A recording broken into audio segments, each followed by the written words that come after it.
અમરેલીમાં એક નિર્દોષ માસૂમ ગરીબ દીકરીને સરા જાહેરમાં બેઇજ્જત બદનામ કરવાનું જે કાવતરું કર્યું છે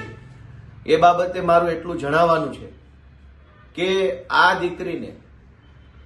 નીચેની તાલુકા અદાલત કે સેશન્સ કોર્ટ કે હાઈકોર્ટ કે સુપ્રીમ કોર્ટ સુધી જે કંઈ પણ કાયદાકીય મદદની જરૂર છે, જામીન કરાવવા માટેથી લઈ જે કંઈ જામીનની પ્રોસેસ પૂરી કરવા માટે, તો મેં એવું નક્કી કર્યું છે કે એક વકીલ તરીકે નિસ્વાર્થ ભાવે નિઃશુલ્ક રીતે હું આ દીકરીને મદદ કરવા માંગુ છું.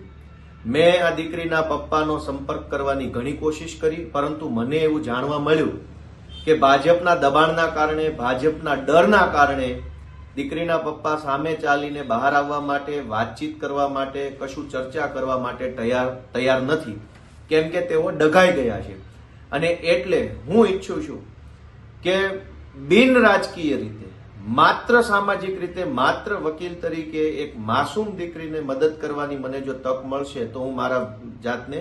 ભાગ્યશાળી માનીશ. આ કેસમાં વકીલ તરીકે નિઃશુલ્ક રીતે હું સહયોગ કરવા માટે તૈયાર છું. મારી આ વાત દીકરીના પરિવાર સુધી કે જે કોઈ પણ કરતા ધરતા છે તેમના સુધી પહોંચાડજો.